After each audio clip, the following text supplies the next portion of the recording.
Welcome back to another episode of Your Daily Real Estate. This is part 2 of 4. This is where we're focusing on the 20 things to do right now to get more business for 2025, specifically listings.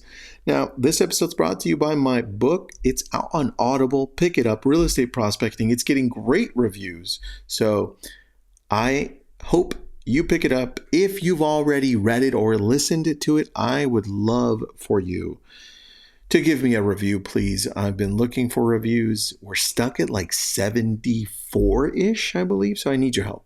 Go on Amazon. Please review it. Now, let's continue. Number 6, where we left off on number 5, right? So 6, develop strong negotiation skills. Now, I'm going to be reading these because I outlined them for myself so I know what I'm reading and I stay on track. Number 6, develop strong negotiation skills. And I wrote, refine your negotiation tactics to secure the best deal for your sellers in competitive markets. I would say even in non-competitive markets, because in all markets, you're always really refining your negotiation skills, whether they're on the listing side and you're negotiating things for you, or on the buyer side where you're negotiating things for the buyer, especially in this current post-NAR settlement world, even though the settlement doesn't get signed in until November 26th, which some things can still change. But negotiations, I would say you've got to practice.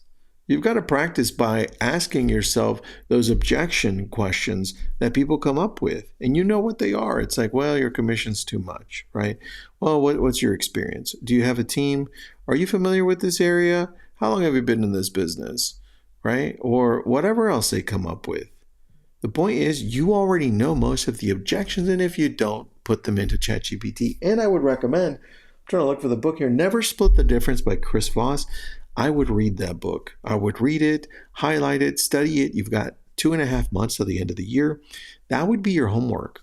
That would be the negotiation book that I would definitely go in with. And there was another, I interviewed Phil M. Jones, and I'm trying to remember his book title of one of his books. It's called Exactly What to Say. That one's a smaller, thinner book, and I would definitely go in with that one as well. That is number 6. Number 7, cultivate a referral network. I mean, do I need to say more? You already know other agents. You meet them. You talk to them. If not, reach out to them. You've got lab coat agents. Anytime you see somebody else from another city that's out of your area or state, connect with them and build your own referral network. This way you can refer people to each other. You've got maybe 1 or 2, depending on the area, but 1 or 2 agents per city, depending how big it is. And then you go all through the rest of the states. At least pick 1 per state or 2, right? Get started. That would be something that I would definitely start and put it on a Google Doc and create a little Facebook group of 50 to 100 agents, all different states. You could do other things too, but that's where I would start. Number 8, master communication tools. Here's what I wrote. Use advanced CRM systems and automation tools to stay in touch with clients and ensure seamless follow-ups. Here's where I would start with this. Most of you have a CRM. And if you don't, message me. I've got a free one for you. I'm just trying to remember the name. What is it? I don't remember. It's a newer, freer one. It's not as robust as Follow Up Boss or even Lofty, but whatever you've got, I can guarantee you that you haven't fully studied it. You haven't fully taken the time to see how powerful it is, what it can do. You haven't really itemized your whole database as far as all of your clients. You haven't uploaded everyone here from your phone into your system, right? The point is, you've got to know your tools and how to use them before you can expect or you're expecting out of them. Most of you need to just buckle down for a few days and look what's coming up. Christmas and just the holidays, but Christmas and Thanksgiving. Those 2 weeks are slower, maybe, for some of you. So I would take advantage of that and say, let's plan out 2 days to just dive into whatever CRM I've got. And if I don't have one, maybe I should get a cheaper one. Or maybe if Tristan remembers the name of that free one, that's not super amazing, but at least it does the job. Maybe I could use that one, right? There you go. Number 9, provide data-driven insights. Here's what I wrote about that. Use market data to show potential sellers why your pricing strategy is the most effective. That reminds me a little bit of market stats, but it's different because when it comes to provide data-driven insights, I use Altos Research or RPR. If your MLS has it, it's free. But Altos Research, what I do is I typically pop that open when I'm in a type of presentation if necessary. If not, I just show a page and I say, hey, look, here's what the market is doing in your area. Here's your home. Here's your home and here's your competition. And when you use data, regardless of where the person is in the characteristic graph, they're going to listen and they're going to say, got it.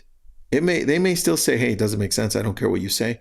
But the point is you're practicing and you're showing the data, because at some point in the future, if they decided to go with their own price and you show them this and then email it to them and say, this is what I recommend, but I'm going to go with yours because let's see how it goes for 20 days. But after 20 days, here, let's go to this price because I think it will sell at this price. If it sells at this amazing price that you've got, obviously that'll be great. And we're going to do everything possible to do it like that. But it's important to always make, for you, the pricing decisions based on data. And I know you already do this, but look for what other tools there might be out there that can help you out.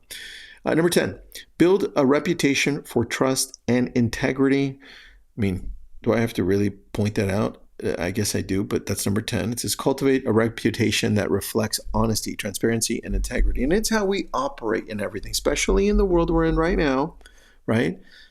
Where you come in and you're talking to a buyer and you're like, hey, Mrs. Buyer, this is how we function. This is the world that we're in now, right? And the commission may not necessarily come from the seller. And if it doesn't, this is how we function, right? Same thing on the seller side. Hey, seller, this is how the world works now. And this is my commission, and the buyer commission is not even calculated. You don't have to pay, but we suggest that you do if you want the most exposure from these amazing agents that work with other buyers, right? But again, you don't have to.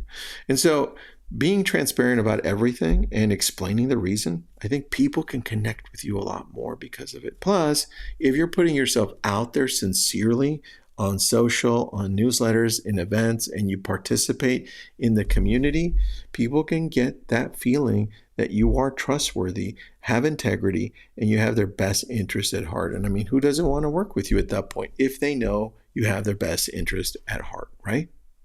Anyway, that's the 10th one. We're going to go through 11 through 20. Here we go.